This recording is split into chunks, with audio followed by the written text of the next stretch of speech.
La primera diapositiva, y básicamente esto es el tema. Ya estábamos haciendo alguna pequeña introducción respecto de lo que vamos a tocar hoy día. Y esto es como el resumen sumario. Vamos a hablar de algunos cambios demográficos que están ocurriendo en el país, vamos a conocer el concepto de la reserva ovárica, cómo se mide, y vamos a hablar de algunos, bien brevemente, algunos tratamientos de baja complejidad, algunas recomendaciones generales para mejorar el potencial reproductivo, el potencial fértil de una pareja, y un poco más con detalle de los tratamientos de alta complejidad. Este es el primer concepto, y en la prensa hay harta información y de vez en cuando aparece una noticia respecto de esto, porque la verdad es que a mí me sorprende. La tasa global de fecundidad es el número de hijos que en promedio tendría cada mujer de entre 15 y 45 años en un determinado periodo y área geográfica. Normalmente se evalúa por años en todo el país, en Chile. Y la tasa global de fecundidad que se necesita para que se reemplace la población es de 2,1 hijos por mujer en ese periodo de vida, entre los 15 y los 45 años.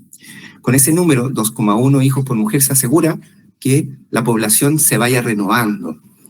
Es impresionante cómo ha caído esta tasa en Chile en los últimos años. Y acá, en la década pasada, ya del 2015, yo mostraba con asombro esta diapositiva. Desde una tasa global de fecundidad en los años 50 de 6 hijos por mujer entre 15 y 45 años, hasta en esa época, 2015, 2. Y el mensaje era, estamos llegando a la tasa de recambio, es decir, de aquí para abajo ya no vamos a poder ser capaces de sostener con los niños nacidos y niñas nacidos en nuestro país el recambio de nuestra población. Esto era el 2015. Pues bien, hoy esa tasa global de fecundidad ha seguido bajando y mucho más, y hoy en día en Chile para el año 2024 se estima en 1,03 hijos nacidos por mujer entre 15 y 45 años. Aquí está dividido por regiones. La región de Arica tiene una de las tasas afortunadamente más altas todavía, pero bajo la línea de recambio 2,1, y allá es de 1,26 hijos nacidos por mujeres de entre 15 y 45 años. Esto es un dato relevante que cada cierto tiempo aparece en la prensa y todos lo hemos visto. ¿Por qué nuestra población ha seguido creciendo? Ha seguido creciendo, somos en torno a 20 millones, vamos a ver qué nos dice el último censo hace poco tiempo. Básicamente porque ha ido aumentando la expectativa de vida, vivimos más en las edades avanzadas, y por la migración.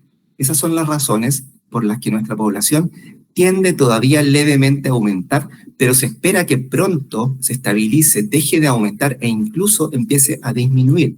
Y esto tiene que ver por el fenómeno anterior, la disminución de la tasa global de fertilidad. Aquí hay otro dato interesante que en general siempre tiendo a mostrar.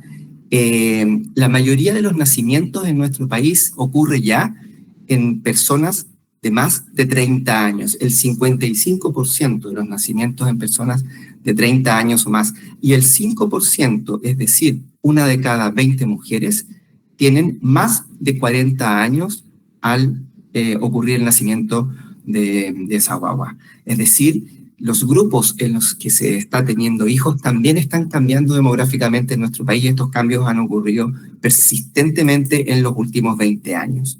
Dejamos entonces 2 puntos en la mesa. La tasa global de fertilidad en Chile ya disminuyó, y es un hecho que disminuyó de manera ya definitiva e irreversible. Y segundo, las personas que tienen menos de 30 años en general están postergando la búsqueda del embarazo. Esto es más un deseo. Es urgente intervenir con políticas públicas de fomento a la natalidad, respetando y promoviendo el acceso al trabajo, a la crianza, tanto para la mujer como al hombre, y ofreciendo condiciones sociales y económicas suficientes. Hoy en día está el concepto de la postergación por razones estructurales sociales. No es un capricho, no es que yo decidí postergar porque sí, no es que yo simplemente no quise. Son razones estructurales que tienen que ver más con cómo nos estamos conformando como sociedad. Esto no es un problema solo de Chile, este mismo fenómeno se repite en casi todos los países europeos, en muchos países latinoamericanos y en la mayoría de los países asiáticos también. Ahora, esto implica tener información, estos cambios demográficos implican tener información, y aquí es donde nosotros como agentes que entregamos información tenemos que participar. Y el primer punto es que tenemos que saber que la fertilidad espontánea disminuye en la medida que pasa el tiempo, disminuye en la medida que avanza la edad de la mujer. Y acá en este gráfico vemos la tasa espontánea de embarazo en mujeres en distintas edades de la vida. Aquí abajo se ve la edad. Se ve, ¿cierto?, la flecha, ¿no?, cuando la muestro. ¿Sí? Bueno, aquí abajo se ve la edad. Se ve. Gracias. Aquí abajo se ve la edad y acá la tasa espontánea de fecundidad en grupos de personas que no tenían acceso a ningún método anticonceptivo, sin acceso a método anticonceptivo. Y se ve que después de los 36 años, que es esta línea vertical negra, en general comienza a haber un declive en el potencial de embarazo espontáneo. Esta gráfica tiene la particularidad y el valor de que está hecho en poblaciones que no tuvieron acceso a ningún tipo de anticoncepción en ningún momento de la vida.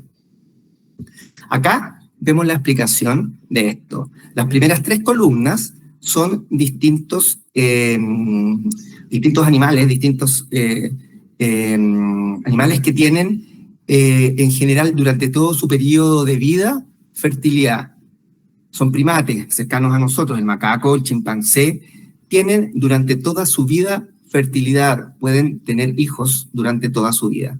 Los seres humanos hemos postergado nuestra vida, hemos prolongado nuestra vida, incluso más arriba de los 70 años que muestra este gráfico, pero no hemos sido capaces de postergar el periodo reproductivo o el potencial fértil de nuestra especie, solamente hasta en torno a los 45, 50 años. Después de eso hay al menos 30 o más años en los que los seres humanos no somos seres reproductivos activos. Acá se ve la explicación de ese fenómeno. Y básicamente ese fenómeno ocurre porque la cantidad de óvulos con los que nacen las mujeres es una cantidad fija. Esa cantidad de óvulos va persistente e irreversiblemente disminuyendo desde el nacimiento y durante toda la vida. Esa disminución se hace mucho más marcada, como la línea roja acá lo muestra, en torno a los 37 años. Y cuando ocurre la depresión o la eliminación o la pérdida completa de todos los óvulos, el ovario deja de ser hormonalmente activo, ocurre el cambio a un nuevo periodo de la vida, y ese evento, el cese de la función ovárica, le llamamos menopausia. Este fenómeno de disminución ovárica es un fenómeno permanente, persistente. Y aquí hay algunos datos estadísticos.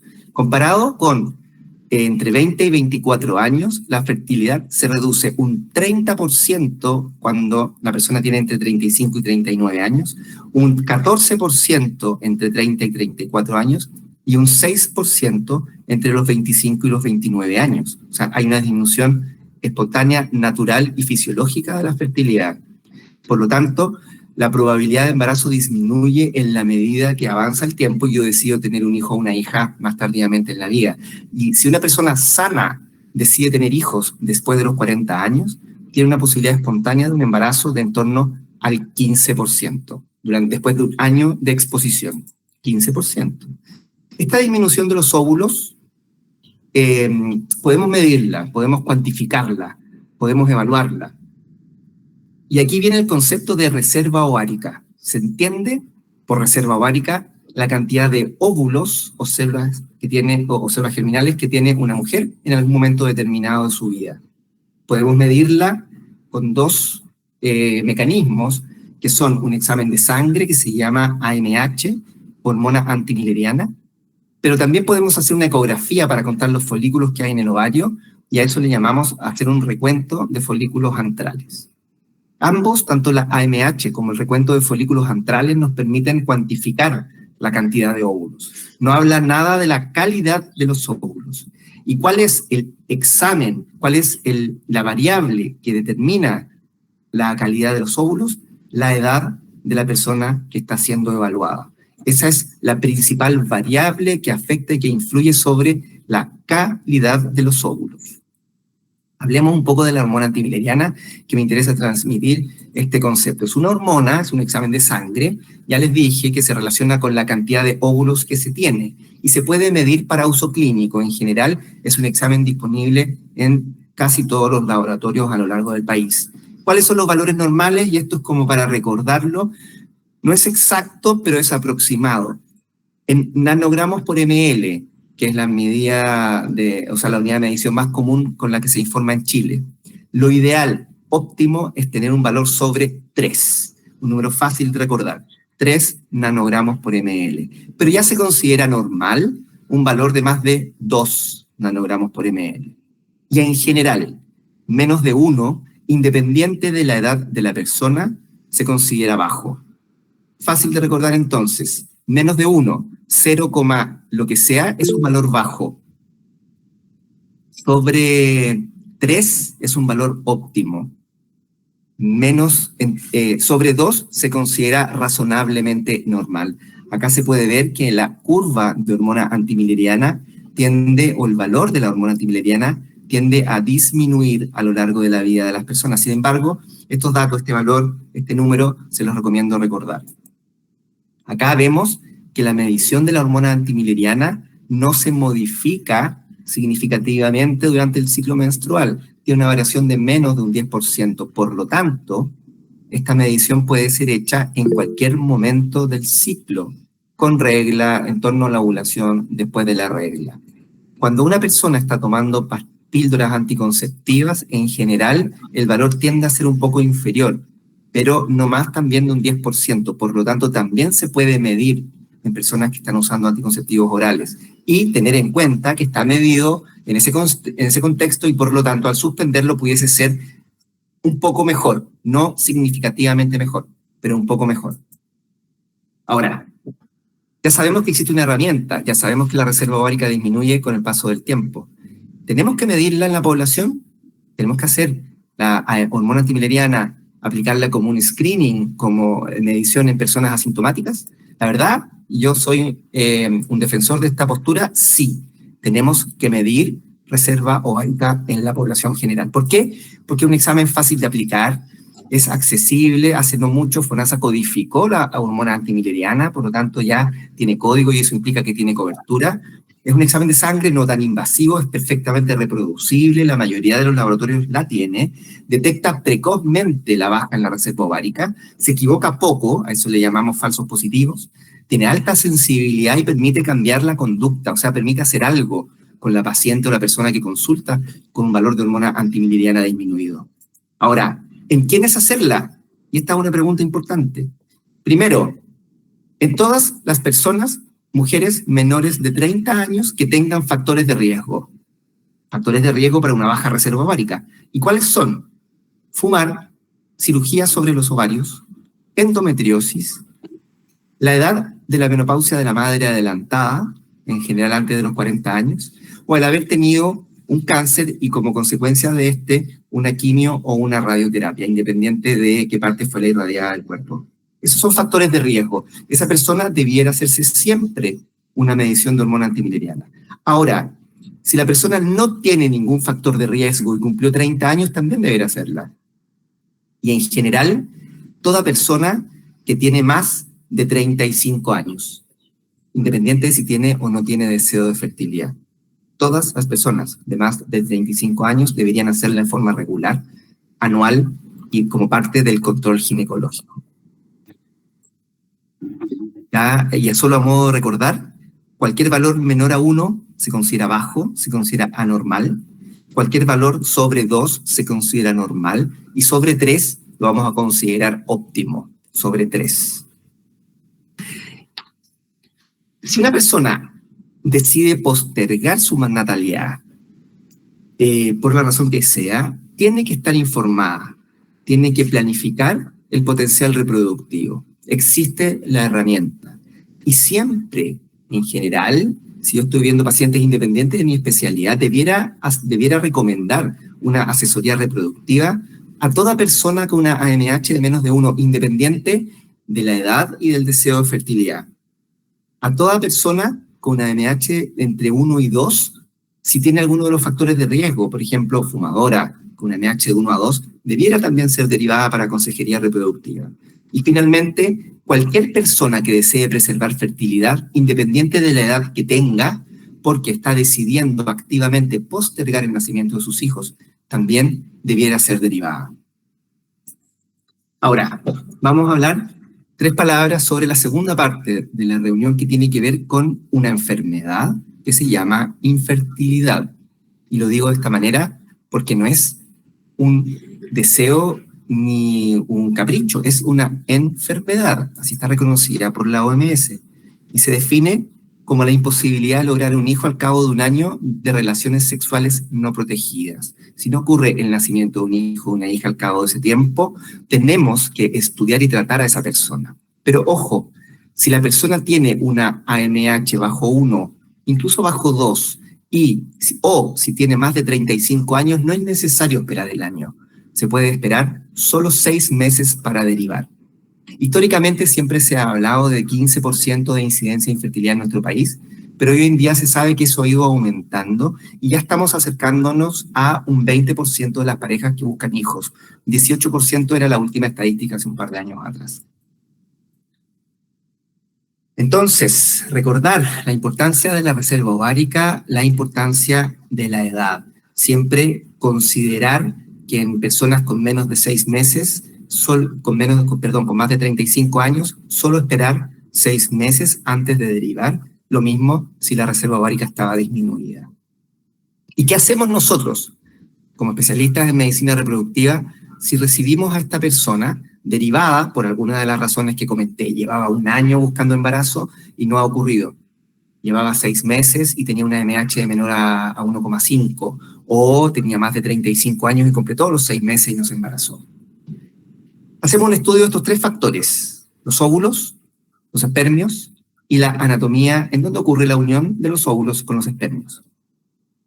Respecto de los óvulos, evaluamos si la persona está ovulando, y eso se hace de distintas maneras, preguntando simplemente cómo son las reglas. Si las reglas son regulares, es muy probable que la persona esté ovulando, midiendo la progesterona en la segunda mitad del ciclo, midiendo el pic de LH, hay kits domiciliarios para hacerlo, o evaluando ecográficamente, con un seguimiento, un monitoreo de la ovulación, si la persona ovuló. Esa es la primera variable. La segunda variable es confirmar cómo está, o buscar evaluar cómo está la reserva ovárica con la medición de la hormona antimileriana y el recuento de folículos antrales. Eso es respecto de los óvulos. Respecto de los espermios, sí o sí y siempre hay que hacer un espermiograma. Además, hay un examen adicional que se llama test de fraccionamiento del DNA, que puede ayudar muchísimo también para conocer la calidad espermática o el factor espermático en una pareja que consulta por infertilidad. Y lo tercero es evaluar la anatomía, el útero y las trompas. Para eso se puede hacer una buena ecografía, una eco 3D o una hidrosonografía, o una histerosalpingografía, que es un examen radiológico en el que se inyecta medio de contraste en el útero y en forma retrógrada se evalúa la permeabilidad tubaria. Conceptualmente, y más allá del detalle de los exámenes, hay que evaluar siempre y en toda pareja infértil los óvulos, los espermios y la anatomía, siempre y en toda pareja infértil. Y de acuerdo al resultado de sus exámenes, uno puede hacer simplemente recomendaciones generales, puede buscar realizar tratamientos de baja complejidad, o puede buscar realizar tratamientos de alta complejidad. Hablemos un poco de las recomendaciones generales que siempre se dejan de lado, pero que son tremendamente importantes para lograr el embarazo. ¿A qué me refiero? Primero, ¿cuál es el momento ideal para tener hijos? Es una pregunta que siempre hacen las personas que consultan en la unidad de fertilidad. ¿El día de la ovulación, el día después, el día anterior? Respecto de eso, hay hartos estudios que muestran que los días en que es máxima la fertilidad, y aquí es el pic de la curva, es entre 1 y 2 días antes de la ovulación. No es el día de la ovulación, sino que es entre 1 y 2 días antes. Por supuesto que también hay potencialmente una probabilidad de embarazo entre 5 días antes de la ovulación y 1 día después de la ovulación. 2 días después de la ovulación ya no hay posibilidad de fertilidad. Esto es para pacientes ovulatorias. De repente hay pacientes y muchas que se realizan kits domiciliarios de LH para determinar el día de la ovulación, o hay personas que conocen su cuerpo y son capaces de detectar cuando están ovulando. Bueno, los días previos a la ovulación son los días más fértiles. Segundo, se debe dejar de fumar. Es innumerable la evidencia que muestra que el tabaco afecta negativamente sobre el potencial fértil. Innumerables, y aquí hay un listado de trabajo, da lo mismo lo que es este gráfico, pero conceptualmente muchos trabajos publicados que dicen que el tabaco hace mal para la fertilidad, tanto si fuma la mujer como si fuma el hombre. Yo no considero razonable fumar y buscar embarazo al mismo tiempo. Tercero, el índice de masa corporal afecta sobre las posibilidades de embarazo. Es un factor, desgraciadamente, muy importante y que a veces es un tremendo desafío. Sabemos que el IMC mayor a 30, aunque con todos los reparos que tiene el IMC como parámetro para evaluar el estado nutricional, sabemos que si es mayor a 30 reduce fuertemente las posibilidades de embarazo. Por otro lado, también sabemos que el extremo contrario, un IMC de menos de 19, también reduce significativamente esta posibilidad. Aquí hay una curva que muestra eso. El IMC ideal para lograr embarazo se sabe que está entre 22 y 27. El índice de masa corporal ideal para lograr el embarazo es entre 22 y 27. Y de aquí deriva la importancia de asesorar nutricionalmente, de acompañar a las personas que desean un embarazo en este proceso de regular metabólicamente el peso. Se debe reducir el consumo excesivo de alcohol, por supuesto, de alcohol y de cualquier sustancia. Específicamente para el caso del hombre, el consumo de marihuana afecta directamente sobre la calidad espermática. Desafortunadamente, hay una tendencia a creer que el consumo de marihuana es menos nocivo para la salud que el consumo de tabaco, y al menos desde el punto de vista de la fertilidad, eso no es así. La marihuana afecta y mucho sobre la calidad espermática, muchísimo. No, y esto como para tranquilidad de todos, no hay evidencia de que ni el consumo de café ni el consumo de té alteren o reduzcan las posibilidades de embarazo, como si lo son el consumo de tabaco, de otras sustancias, como si es el peso. Eso respecto de las recomendaciones generales, a veces uno tarda poco, o le da poco tiempo a esta parte, y la verdad es que es muy importante. Muchas parejas solo haciendo cambios en esos hábitos logran un embarazo cuando no lo habían logrado. Luego están los tratamientos de baja complejidad.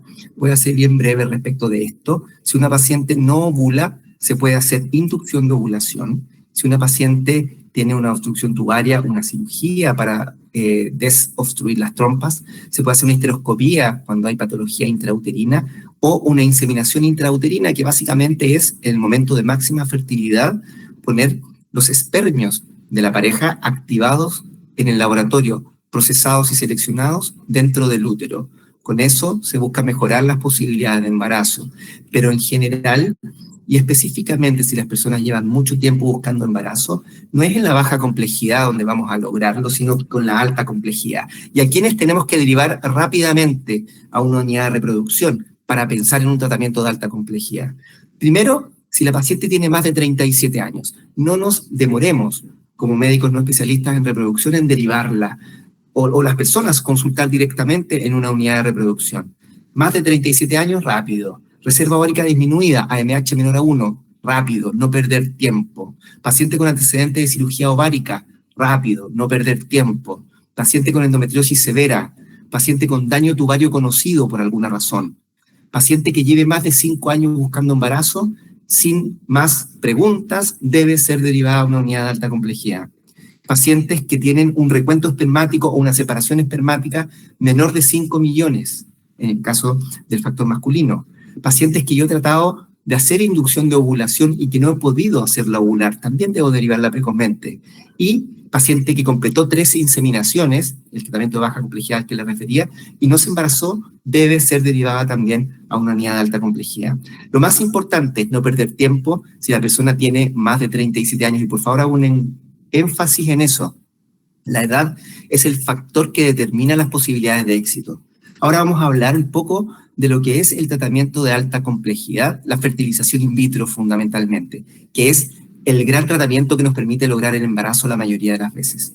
De manera bien simple, es partiendo desde alguna regla, el comienzo se parte el proceso con la estimulación mediante medicamentos inyectables subcutáneos que se ponen en la guatita diariamente durante al menos 2 semanas.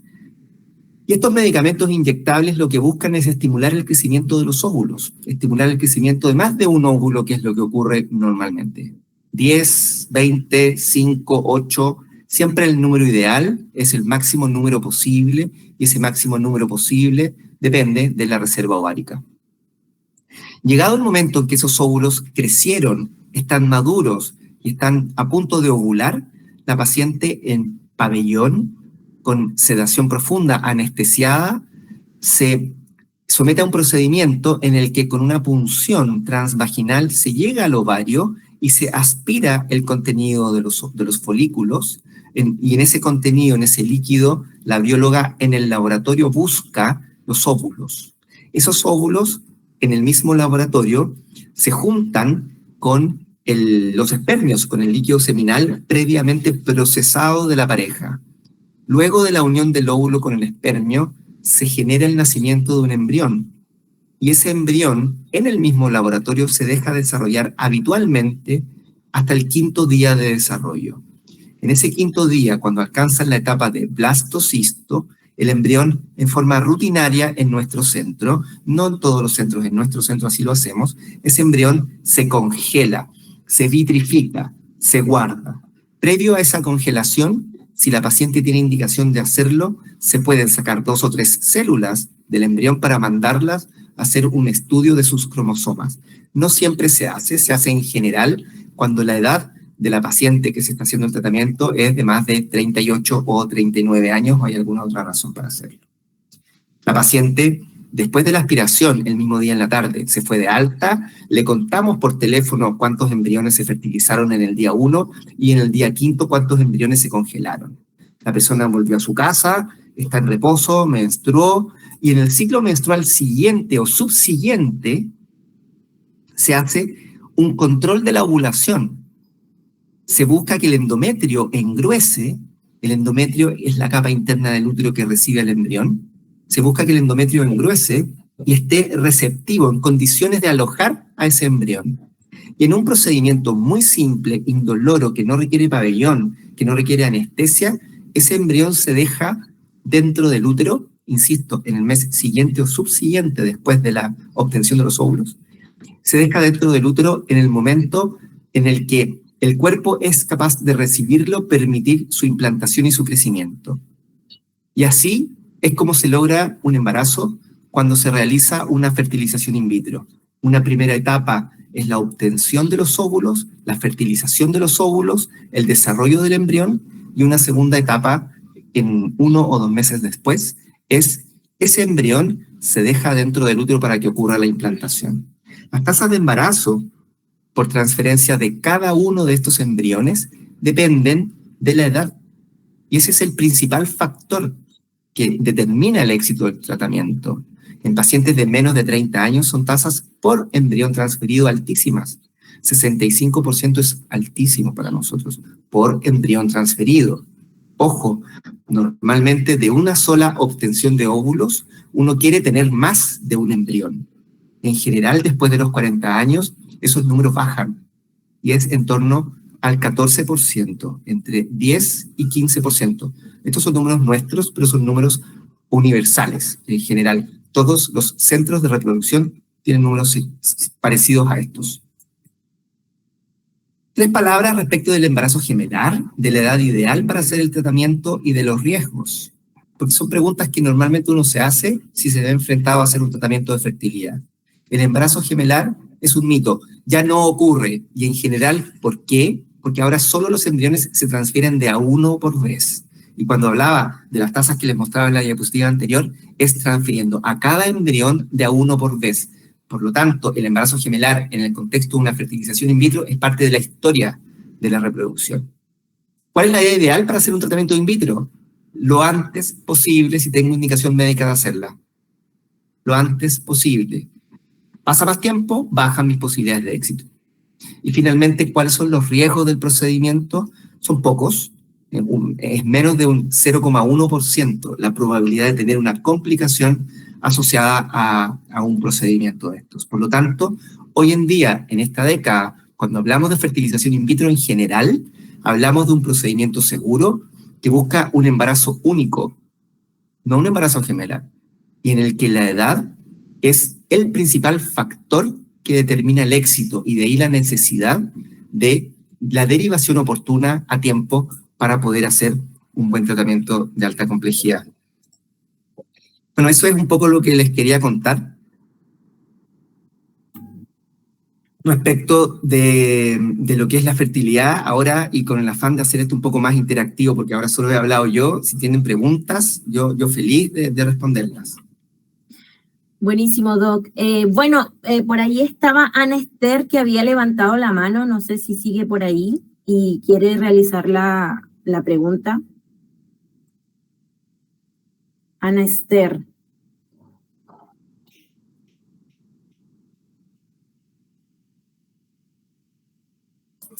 Mientras, y para contarles, en el mundo se estima que han nacido entre 8 y 13, en general 10 millones de niños y niñas producto de un tratamiento de fertilización in vitro. Desde el año 1978, que se hizo el primer tratamiento in vitro hasta ahora, esas son las estimaciones. Y como les decía en alguna de las diapositivas, es un tratamiento seguro, tiene riesgos, son pocos, y permite solucionar la mayoría de las veces las dificultades asociadas a lograr el embarazo. Desafortunadamente el acceso no es tan simple, porque todo este proceso que les mostraba de unir el óvulo con el espermio, de generar el cultivo y el desarrollo embrionario, no es un proceso simple. No se puede crear un laboratorio de in vitro ambulatorio, no se puede llevar el tratamiento a todas partes, pero sí se puede hacer esto, que es generar vínculos, que es generar relaciones, interacción con distintos centros en todas partes para poder facilitar el acceso a los tratamientos. Lo digo porque en alguna de las preguntas previas que mandaron, alguien preguntaba si es que se podía hacer el tratamiento en todas partes, en Arica, por ejemplo, y es difícil, a menos que uno instale una unidad de reproducción completa con un laboratorio que tiene muchos requisitos para poder funcionar. Perfecto. Por acá está Paula Almendra Cisterna Uribe, que pregunta: hola Doc, consulta, ¿cuánto tiempo lleva Prox todo el tratamiento? Si todo va bien con los exámenes, etcétera. La primera, porque como dividí la in vitro en 2 etapas, la primera etapa normalmente toma entre 15 y 20 días, concreto, 15 y 20 días. Normalmente con 15 es suficiente.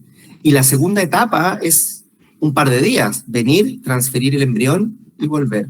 Pero las 2 etapas están separadas en el tiempo por 1 o 2 meses, eso no hay que olvidarlo.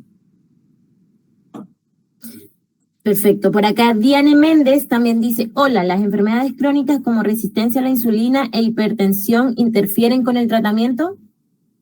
Interfieren cuando están descompensadas, pero más interfieren con el embarazo. Entonces uno tiene que ser cuidadoso respecto de los factores de riesgo que hay para que el embarazo ocurra en condiciones de salud. Se lo digo porque en la práctica el objetivo de un tratamiento de in vitro no es lograr un embarazo, es lograr el embarazo, por supuesto, pero que de ese embarazo nazca un hijo o una hija sana con su madre también sana.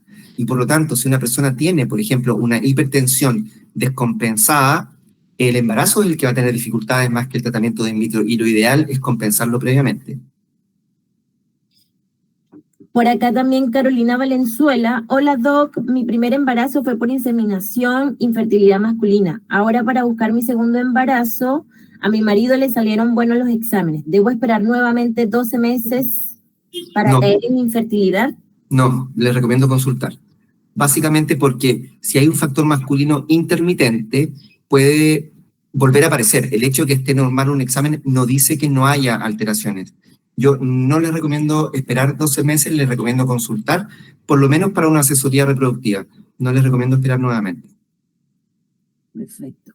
Claudia Medina también pregunta: hola doctor, consulta, usted opera miomas, endometriosis acá en Arica, es una paciente de Arica. Claudia Medina. Sí, Claudia, la verdad es que yo me dedico fundamentalmente a hacer tratamientos de fertilización in vitro, de alta complejidad y de baja complejidad, inseminaciones intrauterinas. En general suelo derivar las cirugías, tanto de endometriosis como de miomas, pero se pueden hacer sí en San José, en Arica, así que eso no es una dificultad. María José España, hola doctor, ¿se puede cambiar la alimentación antes y durante de la fertilización in vitro? Por supuesto que sí, y en general la recomendación es que la alimentación sea una dieta mediterránea. Esa es la mejor forma de describirlo.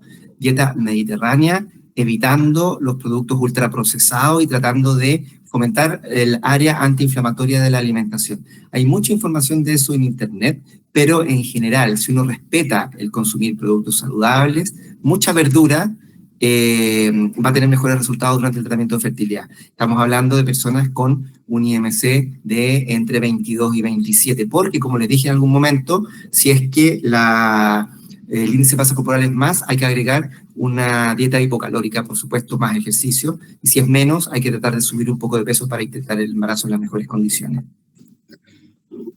Claudia Medina dice, ok, ¿las in vitro las hacen en Viña del Mar o en Santiago? Usted aproveche de responderle esa pregunta. Es en Viña del Mar. Tenemos la unidad de medicina reproductiva acá en Clínica de la Mujer en Reñaca desde hace más de 25 años en el edificio que estamos ahora y 35 años funcionando como unidad. Los tratamientos se hacen aquí en Viña del Mar. Macarena Vial, ¿qué alternativa hay de tratamiento cuando no hay óvulos? La verdad es que no solo cuando no hay óvulos, sino que también cuando los óvulos o también los espermios están alterados o no hay, o es muy difícil conseguir, uno recurre a las técnicas de donación de gametos, tanto donación de espermios en ese caso, como donación de óvulos cuando no hay. Yo les decía, la probabilidad de embarazo después de los 40 años es de un 15% cuando se hace un tratamiento de medicina reproductiva. Muchos pacientes cuando uno les cuenta eso dicen es muy poco. Y sí, respecto de las expectativas es poco, y esto hay que transparentarlo, hay que decirlo, eso es. Por eso es la importancia de derivar precozmente. Ya, ¿podemos intentarlo? Por supuesto que podemos intentarlo. Pero si no nos va bien, ¿qué podemos hacer? Bueno, aquí es donde se abre todo el espectro de la donación de óvulos.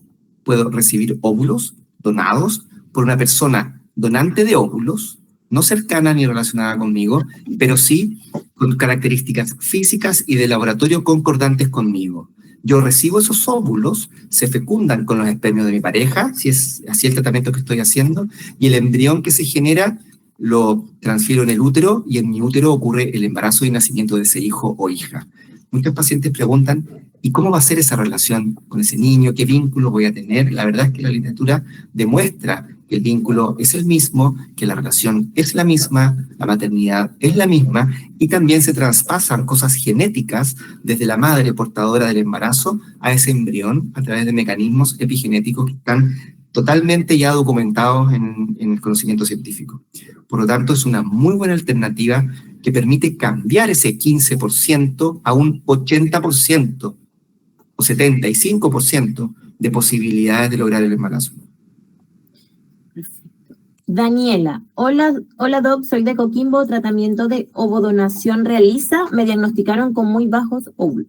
Sí, hacemos tratamientos de ovodonación, son parte del trabajo habitual, y la invitación a Daniela es a consultar para evaluar las condiciones y comenzar el proceso de búsqueda de la donante.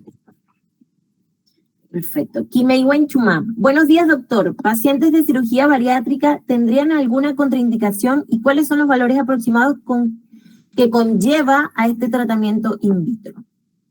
No hay ninguna contraindicación respecto a la cirugía bariátrica, todo lo contrario. Normalmente la cirugía permite corregir un factor que disminuye las posibilidades de éxito, que es el IMC aumentado. Ahora sí, hay que esperar un año después de haber hecho la cirugía para, no el tratamiento de in vitro, sino que para el embarazo. En general, los cirujanos cuando la realizan suelen explicarle a la paciente que si desea embarazo tiene que esperar un año. Ese año es básicamente para estabilizar el peso y suplementar las vitaminas necesarias para poder llevar un embarazo sin ningún riesgo. En resumen, la cirugía bariátrica no solo no es una contraindicación, sino que también es deseable como estrategia para bajar de peso, y por otro lado hay que esperar un año desde que se realiza para intentar el tratamiento y el embarazo. Y los valores, la verdad, dependen de la cobertura que tenga el tratamiento, de la previsión que tiene la paciente. Las ISAPRES tienen coberturas para los tratamientos de fertilización in vitro que está codificada como cualquier prestación, y FONASA tiene un paquete que se llama PAD, que también permite el acceso al tratamiento sin tanto costo. Maravilloso. Bueno, hasta ahora esas son las preguntas, doctor. No sé si alguien más quiere hacer una pregunta, como para ir finalizando. Ya, Daniela dice, Doc, ¿y el tratamiento de ovodonación es muy largo y los valores por FONASA se puede? El tratamiento de ovodonación tarda lo que tarda en buscar a la persona donante de los óvulos ideal para mí, y eso depende de mis características físicas y de laboratorio, en el fondo. ¿Ya? Habitualmente acá en la clínica es entre 2 y 4 meses la búsqueda de una persona donante adecuada para mí. Desafortunadamente, la donación de óvulos no está cubierta en la primera etapa por FONASA, por ejemplo, para la prestación paquetizada de PAD, pero sí está cubierta la transferencia embrionaria. Eso es algo que con el tiempo y como para hacer más universal los accesos a los tratamientos de fertilidad tiene que cambiar. Perfecto.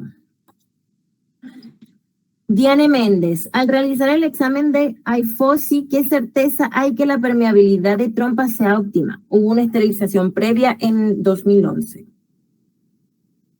El HIFO-sí es una estrategia ecográfica para definir si las trompas son permeables o no. La verdad es que suele tener una muy buena correlación con permeabilidad.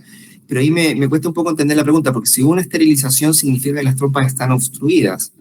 O hubo una esterilización y quizás una cirugía para desligar las trompas. Si fue así y el HIFO-sí muestra que quedaron desligadas, está perfecto. Pero ojo, esto para Diane, si tiene más de 37 años, si hay un factor masculino, independiente de que las trompas estén permeables en la radiografía, mi consejo es consultar, porque quizás con la cirugía de desligadura no es suficiente y se necesita aparte hacer algo. No hay que olvidar que la edad, insisto en ese punto, la edad es el factor más importante que determina el éxito y por lo tanto no hay que perder tiempo para la derivación.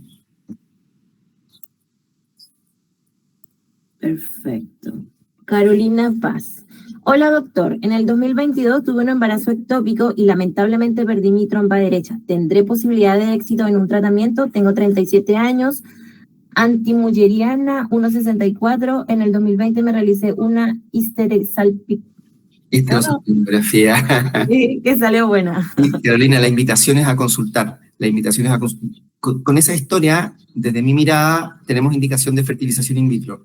Y la invitación es a consultar para hacerla. La edad es el factor que más impacta sobre el resultado. Dado que la hormona antimileriana es de 1,64, yo buscaría hacer tratamientos de alta complejidad. De todas maneras, la histerosalpingografía es del 2020, es antigua, por lo tanto han pasado ya 5 años y entiendo por lo tanto que han pasado 5 años de búsqueda de embarazo. Y en los factores que mostraba en la diapositiva, tiempo de búsqueda de embarazo de más de 5 años, derivación para la alta complejidad, hormona antimileriana de menos de 1,5, claro, aquí es 1,64, pero criterio y sentido común, derivación para alta complejidad. Carolina, la invitación es a pensar y considerar hacer un tratamiento de alta complejidad. Súper. Bueno, estas son las preguntas. ¿Alguien más que quiera participar o preguntar? Macarena. ¿Posibilidades de atención con el doctor en Arica? ¿Atiende por telemedicina? Esa es la mejor parte de esta charla, por contarles que efectivamente este viernes, en pocos días más, voy a estar en Arica. Voy a conocer esa preciosa ciudad y también la clínica San José, Interclínica San José, que la idea es estar ahí, la idea es conversar, la idea es evaluar personas, parejas, buscar partir con los tratamientos de fertilidad. También se pueden hacer algunos controles por telemedicina, podemos buscar la forma de avanzar. Lo importante es mejorar el acceso, lo importante es llegar a todas partes, y la verdad es que ese es el desafío que se planteó acá también Clínica La Mujer como meta para este año y los próximos, ampliar nuestra cobertura para que cada vez más personas y parejas puedan buscar un tratamiento y lograr la familia que quieren formar. Por supuesto. Daniela, Coquimbo vendrá, La Serena, soy de Coquimbo, me interesa el tratamiento. Sin ánimo de spoilear, sí, es muy probable que vayamos a muchas partes. Todavía está en evaluación, no depende de mí. Y de hecho, agradecer la buena acogida que tuvo esta idea en Arica, en San José, porque fue una muy buena acogida y por eso estamos acá partiendo con esto, partiendo y con ganas de que funcione y hagamos hartas cosas juntas para adelante. Sí, por supuesto, nosotros también agradecidos de que usted esté acá impartiendo sus conocimientos y que tengan el interés de venir a Arica, porque Clínica San José siempre quiere estar como en el avance de la salud acá en Arica, y qué mejor que con usted, que con un profesional que puede darle como una ayuda a una pareja que tenga un problema de fertilidad o de concebir. Y yo creo que para finalizar, doctor, podría también como explicarnos el acompañamiento que usted podría tener acá con las pacientes de Arica, o sea, cómo partirían ellos con el tratamiento y cómo sería ese seguimiento. Lo primero es la consulta. La gracia o la virtud de esta consulta presencial que va a ser allá es que va a implicar también el examen clínico. Mirar la especuloscopía, el cuello útero, que son cosas que no se pueden desgraciadamente hacer por telemedicina. Evaluar a cada pareja, evaluar la necesidad de hacer exámenes. Si se requiere algún tratamiento quirúrgico, ese tratamiento quirúrgico se puede hacer allá, no hay ninguna dificultad. Y una vez resuelto todo y definida la estrategia de tratamiento, buscar la manera de concretarla, ¿ya?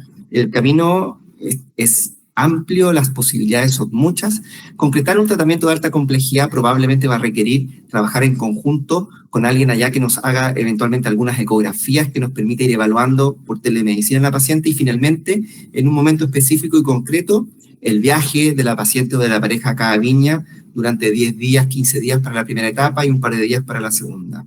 El control prenatal, los controles ecográficos, el control con las betas positivas cuando estas ocurran, todo eso se puede hacer tanto yo allá cuando viaje o con la posibilidad de hacer una ecografía allá que puedan enviar y mantener un vínculo continuo y permanente.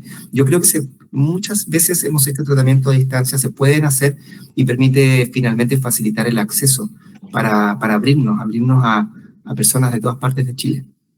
Buenísimo. Yo creo que quedó súper claro. Entonces yo creo que ya podríamos finalizar, o no sé si alguien más tiene alguna consulta, alguna pregunta. Si no, daríamos por terminada esta charla. Me dice Daniela, ¿usted atiende allá en Viña su consulta particular o por FONASA?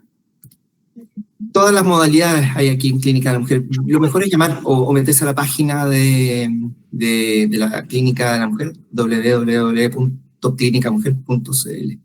Esa es la dirección web de Clínica de la Mujer.